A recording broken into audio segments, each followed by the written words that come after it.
it's like you don't really have a lot of comedy like most people don't have actual comedy friends. Right. Like you have people you fuck with and you meet, but like people that are your actual friends that you that know you on an out of comedy level.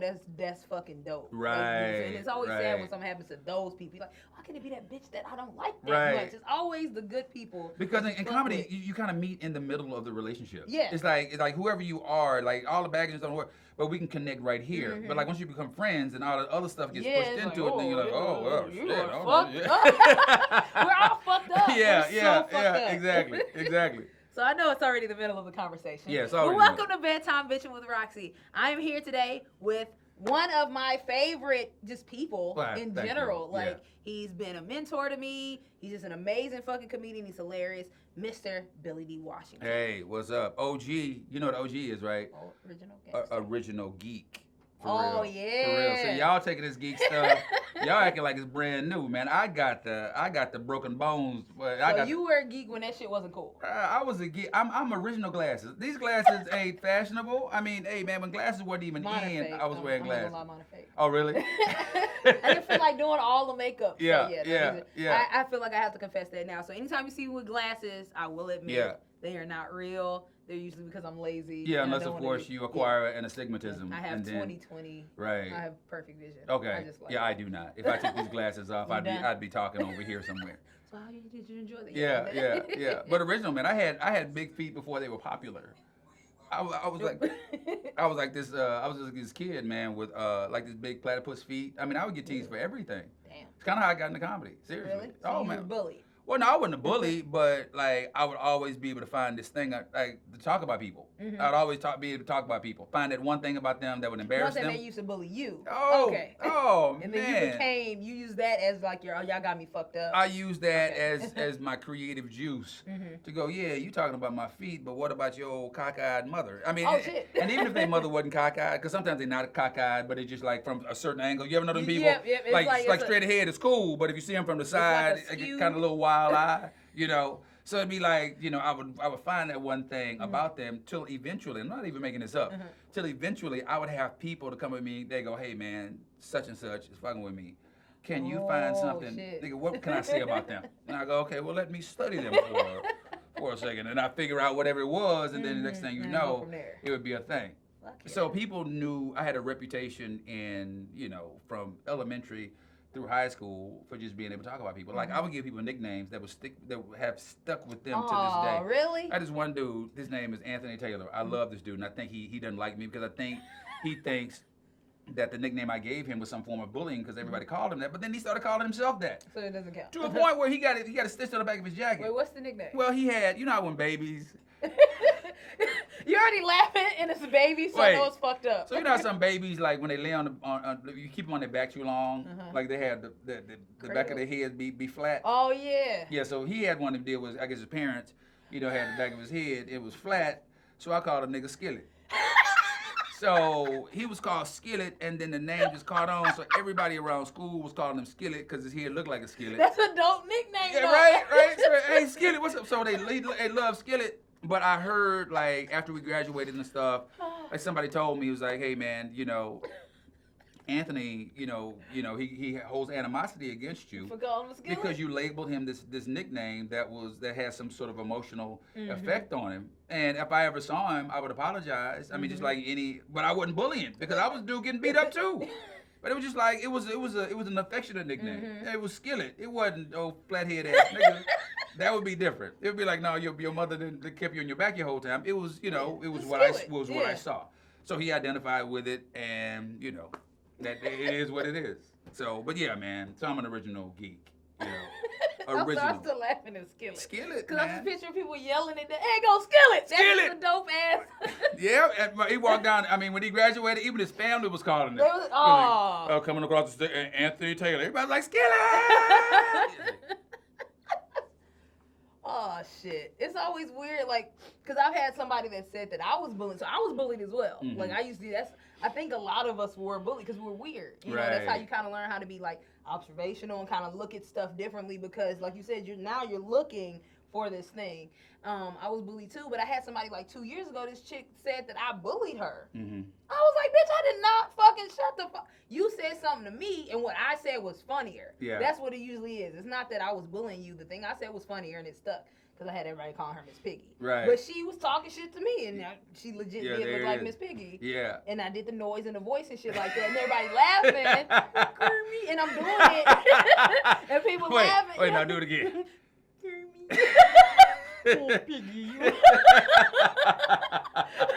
So it's not my fault that I was just better at this thing than you. But she like was writing me these long ass messages like, the reason I used to cry at night and all of this shit. And I'm like, I would be sympathetic, but I'm not because but it's because you started it. Like you in this situation, you were talking shit to me and I retaliated. It wasn't like I just came at you. No, you said some shit. Right. And I was like, if you want these hands, you can still get them to this day. Like they're available. Like I tried to give you I can either pray for you or whatever else. Your ass. Yeah. And I want to do the latter. Right. You know what I'm saying? But I do the former if I have to. Because I'm trying to pop. But the thing is like the thing that I understand, like when I got bullied, like I know that among us, like as kids, and everybody got it.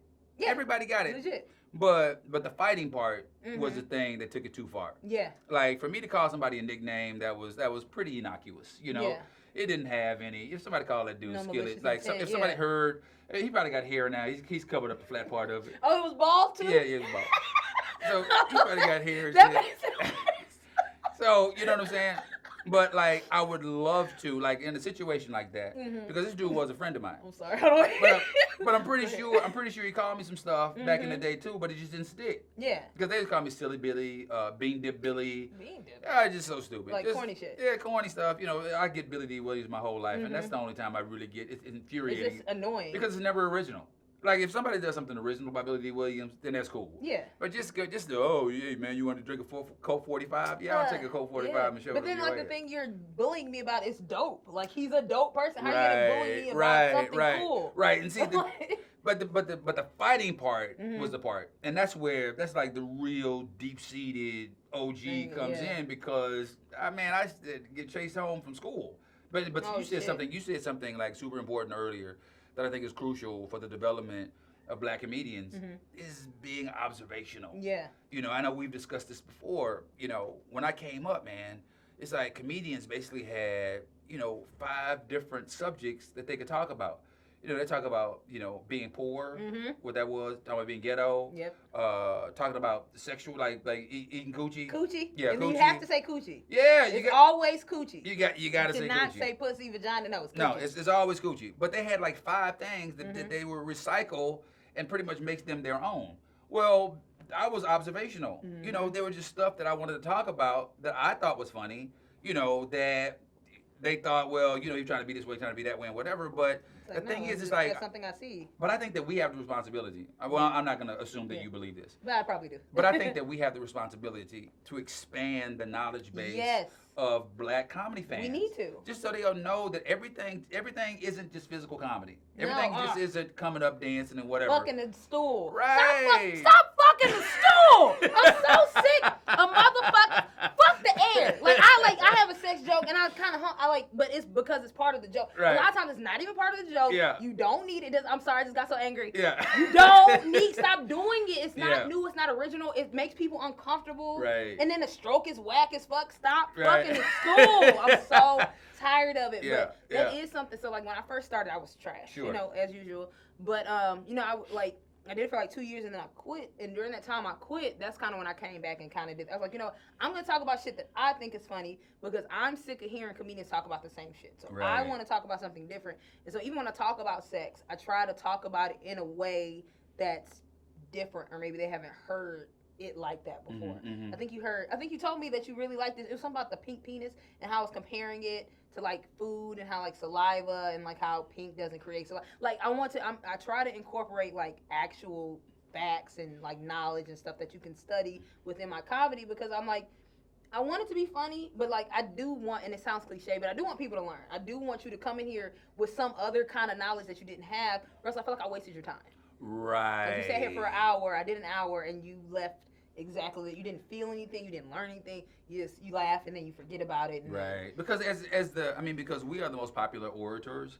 You know, and ain't nobody listening to politicians right now. But we are the most popular orators. Well, other than rappers. Yeah. Probably like in this culture. So in order to take that, to ignore the opportunity to be able to say something, to be able to take something simple. Like I'm doing a bit right now about why black people are late. Because I try and deconstruct these stereotypes. Why black people are late? I love that. Okay, because you know, if you think about it, and I make up this incredible example about this hypothesis that I had, and then I put it to the test. So in my mind, melanin has an adverse effect on alkaline and lithium. So I said up front, sounds like a lot. Yeah. But if you really break it down, like when people start to giggle, then I go, okay, then they're starting to get it. It has an adverse effect on alkaline and lithium. And what are watch batteries made of? Alkaline and lithium. So if melanin has an effect on the watch battery, that means the darker you are, the later you're gonna be. The later you're gonna be. You feel me? So it's like, okay, you can do a black people late joke, okay, about why niggas always late, why niggas always this late, whatever. But to do a flip side of it, like nobody's ever broke it down. Never heard that. In chemicals and stuff. And that's so dope. Well, and that's what I love. That's the reason I love watching you, because I'll be watching like, oh shit, oh. Yeah. And it's like you don't know where you're gonna take it, but you kind of, you know what I'm saying? Like if you have the knowledge, you're like, oh, I think he's gonna, that's what he said. And it's so, I just get happy. I get really happy watching you. But I appreciate that, Roxy. But you know, and it was hard coming up like that too, because. You know, if you couldn't work the black rooms, and it wasn't like I couldn't work black rooms, but I started to get that, I got that reputation. But the problem is like I was competing with these white dudes, man. And I don't even know how to say this and make it not sound bad, but it just felt like I didn't want to be challenged among people that it really wasn't that much of a challenge. Gotcha. Like I can't write like that because I've never been super ghetto. Like I've never, like, I grew up Christian home. Man, I couldn't even listen to R&B. We listened to all Christian stuff. Oh shit. Went to inner city high school. You know, got bullied. I know all that stuff. All that stuff was real. I know how to fight and whatever. But went to an all-white college, third year in it, went to the police academy. So I was never exposed to like the different. So I'm like, hey man, you know, my friends, man, I'm gonna let y'all have that. Yeah, like I don't need that because I'm trying to compete with these dudes who look at me as a novelty. They look at me as something that's not special. They like, man, he can't think on our level. Like I would hate it when they would tell me, like I'd see black comedians go up, and then I'd get condescending white comedians to come up here and go, hey man, that ain't gonna work on here. You gotta do that on the other side of the tracks. And you know what's crazy? Because do they still do that? Yes, that's what I was about to say. How long have you been doing it? Oh, 27, 28 years. They're still doing that shit. Like that's what I was getting, and I think that's why I think I relate to you so much, because like a lot of the shit is what the fuck I was getting. Like they're telling me like my shit's not gonna work here, or I can't do this here, or like I got the like I can't work black rooms. I got that a lot, and I'll always get introduced as like, well, this is a smart comedian. Yeah. And so there would always be like some type of, you know, when they do that, and like I hate saying hood rooms, but that's what those are. Those are hood rooms. Yeah. Like people get confused with black rooms and hood rooms. Right. Black rooms were predominantly black, and then there's hood rooms. So when you say, oh, this person's a smart comedian, a lot of them think like, oh, this bitch thinks she's better than us. Right. And so, like, it's like, you know, so I get that, and it's like, you know, you're trying to fight through that, and it's like, I don't want to fight you to give you information. I want to just talk and have a conversation. So, like, now I've learned, I think now that I'm getting some, you know, also once they know you or you get notoriety, they're more willing to listen, but it's really hard. And then I would go do, like, you know, the predominantly white rooms, and then I would still get some, like, we don't want to hear that shit from you. Right. Like, we don't want to hear a black woman talking about Jane Austen. We don't want to hear that shit. Right. So like, you know, I was like, where the fuck am I supposed to go? Where do I perform? But I am thankful for social media because I did build a following. I just was able to do my own shows, and then once I got good, and you know, I was able to kind of go anywhere and do what the fuck I want. But that shit hurts your feelings. It hurts your feelings. And the thing is, like when it comes to the black rooms, it's not their fault. It's not your fault either. No, it's not. It's not your fault that my I don't even say knowledge base, that my base of reference is more expanded than yours. Yeah, it's a disconnect. It's a disconnect. And I want to talk about, man, I can't do it in the same vernacular that XYZ comedian can. I would love to. Like, I'm working on a one-man show right now, and I'm working on it perpetually, and it's called Escape from Real Niggerdom. And I think I was doing it that with you, Cameron. Yeah. And one of my first lines is that I have officially retired from my pursuit of real niggerdom. I can't do it anymore. I tried for a long time. I wore the jacket. Some of my favorite people are real niggas. Like, my daddy's a real nigga. My uncle is a real nigga. You know, I mean, but I have retired from my pursuit of it because I can't be that dude. Not like I don't want to be that dude. I'd love to be that dude. Like, I was on a Def Jam tour. Oh, shit. We did, when we would do, like, the super mainstream markets, like Tampa, I would crush. I would be the most impressive person on the show because it'd be, like, this mainstream crowd and whatever the whole deal. And they're ready, and they have different ready, frames of reference and different stuff like perspectives, that. and you could tell when the promoters would promote on the mainstream radio stations because everybody wanted to hear it, and you can go to the cities and tell when they just promote it on the hood stations. Because I did St. Louis, got booed off the stage. You got booed? I mean, I got a standing ovation in Tampa one night. Next weekend, did the same material in St. Louis and got booed off the stage. So what does that do, like, mentally to you? What? Like, how did that make you, like, the you boo? know, yeah, or just the whole thing no, to have the juxtaposition No, of, like, I still have PTSD from. Really? I'm not even playing. I still have PTSD from having been booed off that stage in St. Louis. So I go up. No, Joe Torre. I'm on the bill. It's Joe Torre, Guy Torre. It's me. It's Talent. It's Adele Givens, and it's Tommy Davis in his clothes. Oh, shit. So Joe goes up. Now, this is St. Louis. I can already tell there's murderers in the room. It's packed, like 3,500 people at the Fox Theater. What year is this? Oh, man, this is 97, 98, okay, oh, maybe. so this is real deep into Def Jam. Yeah. So Joe gets up. He's having problems with the crowd. And I know Joe's doing his thing, though. You know, he's sniping. He's doing his thing. Joe's getting him because that's what Joe does. Yeah. They know him. You know, he going to strangle him into submission. Yeah, like, y'all going to fuck with this. Right. So then Guy goes up. Guy goes, and he does something really smart. He ain't going to do his material. He starts talking about high schools. He go, who in here from Roosevelt? Gotcha. Roosevelt, man, fuck Roosevelt. Motherfuckers were great, whatever the mascot was, whoever, da-da-da-da. Who in here from da-da-da-da? His whole 20 minutes was basically doing high school stuff. Gotcha. Brilliant approach. Did it work? Weaved a few jokes in there, and then he survived. But still, they were loud. They were murmuring. The whole deal was never quiet. I get on stage with my little cute shit that I've done on that I've won on Def Jam. I did this joke about the no-arm basketball player. I did this joke about the dead roach. You know, but you have to have patience to listen to see what it is because it wasn't just straight ahead. It's not like or aggressive, and then you don't have an aggressive style. And I don't have vernacular. Yeah. So man, I started hearing some boos kind of ring out on the edge. I started to panic a little bit. So I was like, man, let me get to this keyboard because I play the keyboard. Yeah. And I know this song people love on the keyboard. So I get off, get the keyboard and whatever, and then this overweight black lady on the front. When I say overweight, because it contributes to the story. So visually. she says, get off the stage, motherfucker. You ain't funny. And everybody started laughing. And so she's loud too, cause ooh. And I get in, and I'm infuriated at this point. And then I go, shut up, you fat ass black bitch. Never realizing in that moment that 60% of the people in there. So as soon as I said that, man, they immediately started to turn on me. The booze started raining down. So I go into my song that I'm gonna do because it's a big hit on Def Jam called "The Fat Lady Blues." I'm thinking this gonna get them back. No, that was fuel to the fire. Yeah. I got the blues. I said I'm gonna dedicate this song to you. Nigga, I don't want to hear no goddamn. Get up.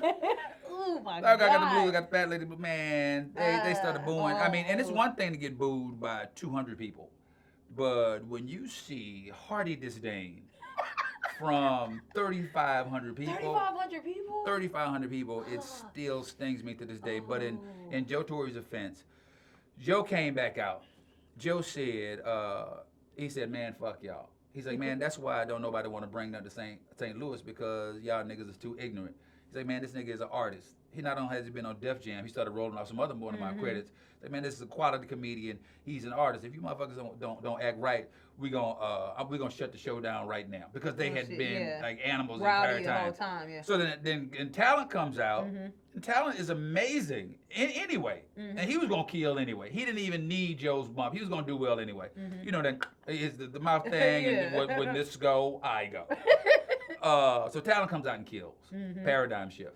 Now everybody's quiet. They're listening. They're the right comedy. Adele comes out, kills. Tommy Davidson comes out, kills. He didn't do as well as everybody else, but still. So then Joe did the thing at the end of the show that every comedian hates, no matter whether you did good or not. He wanted to bring everybody back out. Oh, man. I hate that. It's like, welcome, hey, God Tori. Nigga, she saved me from last. Tommy Davidson. And then he goes, and y'all clap it up for Billy D. Washington. And man, these old sarcastic ass niggas, when I came out, they gave me a standing ovation. Oh, shit. Ow. And I'm like, I hate, so I'm an empath. So like literally this whole story, bro, that's why I'm like, I'm like, oh, yeah. Shit. It was like this concurrent sarcasm. Like they got together and said when he came out, and that's one of the worst that we hate that anyway. When you know you do bad and somebody tells you do good. Yeah. So for 3,500 people to be, you're like, you motherfuckers. It was a perfect storm of circumstance because that weekend, on top of all that, I had a deal in place with Carsey Werner. They wanted to give me a $30,000 holding deal to develop a show. My manager at the time, Stan Latham, because I was with SLBG, there was Stan Latham, Russell Simmons, Brillstein, and Gray. They had a company, several of us in there. Most of the people, they were going to do great things. But Stan had a deal he wanted to deal with Castle Rock. He was like, hey man, if we just don't do the Carsey Werner deal for $30,000, I guarantee you Castle Rock is going to give us more money on Monday morning. So that weekend happened, thinking Monday morning, like man, fuck these niggas, man, I'm getting ready to get, I got some shit. I'm about to have a TV show. I'm ready to get paid and whatever. Monday morning I had 2 calls. One is Stan went back to Carsey Werner, tried to get more money from them on my behalf. I don't fault him for that. Tried to get more money. They balked on a deal. Stan gave him an ultimatum. They're like, you know what, we're going to pass. So then he thought he had Castle Rock. Castle Rock came back. They was like, you know what? Nah. Oh, fuck. So not only did I get booed in front of 3,500 people, by Tuesday, I didn't have a holding deal. I didn't have anything. And pretty much my life in Hollywood was over. Yeah, so it was. So you talk about like bad weekends. You talk about a bad show on a late show Friday night, and you talk about hell weeks. Oh, that made my stomach hurt. Oh my God. But that is the worst story of my career. But I've had all these other like amazing stuff. Amazing stories, like being in Radio City Music Hall with Aretha Franklin, which is dope, which is crazy, and having Bette Middler to call me cute and Bette Middler called me cute, gave me a kiss on my cheek. And I was getting ready to leave the room because Aretha called me in the room. She says, you have a fan. And I'm thinking it's some random person in the audience. I get in there, I'm like, this must be a Bette Middler looking like. Is this a cross-dresser looking like Bette Middler? And it was literally her tiny lady, really short. So little. And she says to me, oh, you're so cute. Can I give you a kiss on the cheek? I'm like, kiss on the cheek? No, Billy. I'm about to. So she gives me a kiss on the cheek. And I'm getting ready to leave the room. And Miss Franklin says, why are you leaving? Just sit down. So I'm sitting in the room for about 20 minutes watching Aretha Franklin and Bette Middler chop it up, just trying to integrate myself into the conversation. Yeah. They got these massive stories about this crazy stuff, and I'm talking about, I was at the Laugh Stop 2 weeks ago. And so with that, there are 100 great stories. But bro, you always remember the most messed up. Why do we do that? Why? I don't know. As humans. I don't know. We always focus on the negative. Like, even when we're performing, you always see that motherfucker that's not laughing. You always see everybody could be laughing, but it's like, you little son of a bitch. Yeah. And then I hate, like, I'm finally getting to the point where I'm stopping to do this. Like, I consciously am aware of it. Like, you would be performing, but then you start performing to that person because it's almost like a desperation. Like, please you? Come on, like, please, I need you to. But, so I'm like, now I'm like, nah, fuck you. I'm just going to. Right. Well, the classic line is, sir, you having a good time? Yeah. I'm having a good time. We'll tell your face. Yeah, Yeah. I always hate. This pisses me off. This is probably one of the things that makes me most upset is when that motherfucker's not laughing the whole time. Yeah. And then that person comes up to you after the show. Oh man. You son of a bitch. Yeah. And they're like, oh, you were so funny. I loved you. I'm like, you lying. Then I'm like, well, maybe they're just not a person that likes to laugh. Because some people I realize they don't like to outwardly laugh. Sometimes they just appreciate the math of it. Yeah. It's like, okay, I can see how that's funny. Okay, Because like a lot of times yeah, at comedy shows, that. that's how I am. Like, okay, I'm not laughing at it, but I can see how people would laugh at it. But it's cool because I think that, like, in a lot of ways, you know, creatively, we're the same person because you aren't afraid to take those creative risks. Because I can tell that you're a super selfish person on stage. It's like you're gonna say, you say what you want to say, and if they don't like it, it's cool. Like for me, I'm gonna always, because I cannot experience anything worse than I experienced in St. Louis. So honestly speaking, it totally helped me as a performer. Yeah. Because y'all can't do to me what them, because I had to walk out. Think about this. I had to walk out of there that night. Yeah, it's okay to be, you that bombing dude from a comedy club or from a bar gig, but man, you that bombing dude in front of it. Everybody, you lucky it wasn't when phones were around. Oh man, my God. I'd have met my boy Doug Williams with the Ooh, he follows me on Twitter now. Dude, but Doug, he's so funny. Doug is a beast. He's so. That's why it sucks that like that's the thing. That's his thing. But he's so fucking. But you know what? If you get a chance, he addressed it recently. I think on his Facebook or on his Instagram. And honestly speaking, when he talks about it so in depth. He goes to the core of his hurt when it happens, but he's talked about how he's ascended out of it. You know, a lot of people, they say they over it, but you don't believe they over it because they're talking about it. But when you read it, he gives you tangible evidence. And man, when you see, like I work with Doug a lot on cruise ships. Next time I'm here, we'll do a whole 30 minutes. Well, if you invite me back. Oh yeah, of course. We'll do a whole 30 minutes on that. Oh, yeah. But man, they have some cruise ships that are like kind of hood ships. But they're mainstream hood ships. Because if you can afford a cruise, how bad? You're not broke. You ain't broke. So we do these ships together. I handle mine. But Doug gets up, and Doug is the mayor. Doug crushes. Oh, shit. And then when people recognize him from that video, then they're like, man, aren't you that dude? I thought you wasn't funny. Like, y'all, I'm funny. I'm funny. I was arguing with somebody about that. I was like, for him to be on there, he had to be funny. Right. You know what I'm saying? It just wasn't his night that night. Jamie was just funnier that night. It just wasn't his night. But the story was like Doug and Jamie were trash talking before the show. Yeah. And then Jamie got the one up on him on the thing, and that was the deal. So he talks about this whole thing. So if you get a chance, because Doug is my dude, man. If you get a chance, I don't know how far he did it several months ago. But if you get a chance, read the story behind it because it's a great story. Yeah. That's dope. Yeah, man. And like what you said about I always reference this like whenever I'm about to perform or like, because sometimes I still get in my head and I'm like, I feel like am I doing this right? You know what I'm saying? Like, because I'll see other people doing their stuff and I'm getting laughs and people love me, but I'm like, I always kind of have this thing like, okay, do y'all like my comment or do y'all like me? Right. You know what I'm saying? Like, am I actually funny or do you like me? But then I remember you were like, your shit's like jazz. And I always think about that shit. It's like, well, I just don't have, it's not a flow. I'm just doing what the fuck I want to do. And then kind of, Well, because you have an expansive reference space. And if you keep developing and you keep honing that material that ain't nobody else talking about, that's the thing. I mean, you're looking at everything, it's going to set you apart. But when somebody sees an industry showcase, they don't want to see like the same stuff that everybody been talking about before. You know, they want to see something, an idea, even if it's not knocked down, drag out funny. Like that, the melanin joke with the alkaline, that ain't knocked down, drag out funny. But man, that's a respectable bit. Yeah. Because at the end of the day, when it comes to developing, I mean, everybody wants to work. Everybody wants to make money. Everybody wants to get paid at this. Like, some people want to be famous. My days of wanting to be famous are over. Would I like to be popular? Of course I like to be popular. Would I like being a household name? I never want to be an actor. All I want to do is work. Like, so from the beginning, people recognize me because I talked about different stuff. I was that black dude. I wasn't safe.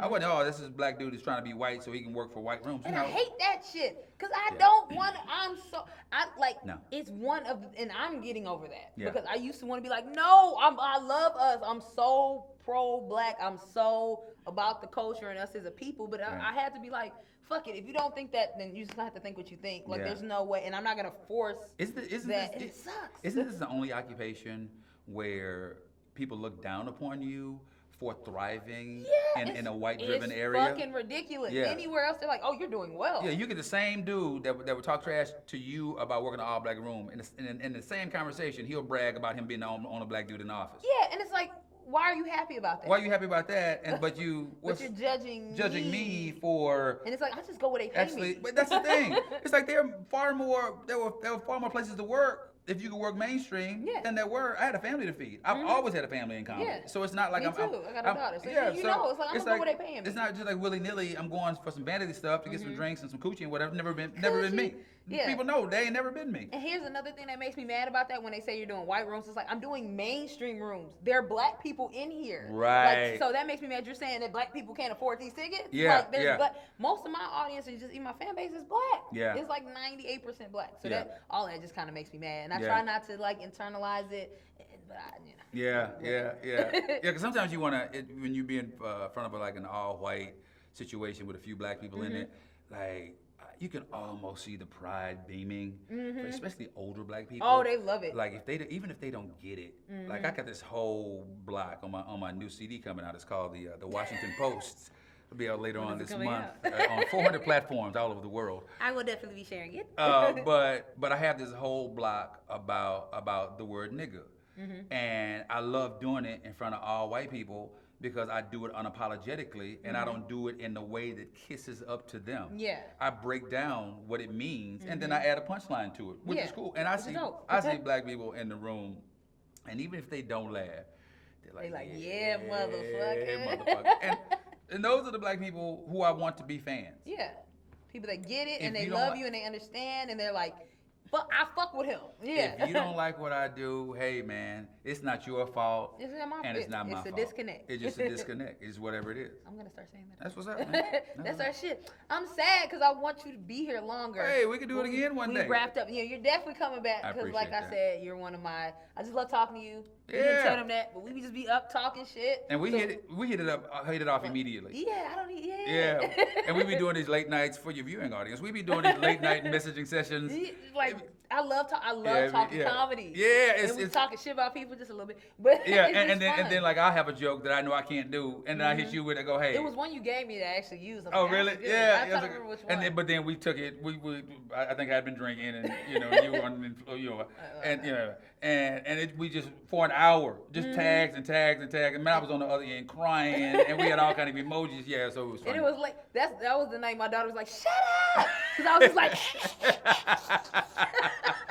Yeah, man, but I'm glad we're friends. Yeah, me too. I really am glad we're friends. And I'm happy to see you. Yeah. Like I said, Mr. Billy D. Washington, he does a lot of cruise ships, but he also performs everywhere. So if you see him, if you see his name, go to one of his shows. Where can they find you? Everything is Billy D. Washington. Billy D. Washington on Facebook, on Twitter, on Instagram, and I still have a presence on AOL Communities. Ooh. So if you remember that, you hit me up. And man, I'm old, man. I'm old, man. But I still got these teeth. Thank you guys. Thank you. This has been This has been a hilarious episode of Bedtime Bitch with Roxy. I am your host, Roxxy Haze. Go to sleep. That's how we end it. Take your ass to sleep. Go to fuck to bed. Yeah, that was good. That was good. I had fun. Hard nigga, bar nigga, I'm fly nigga. Yeah. Hard nigga, bar nigga, I'm fly. Please don't be alarmed, it's just me high up over here. Chillin' with my niggas, blowing smoke up in the air.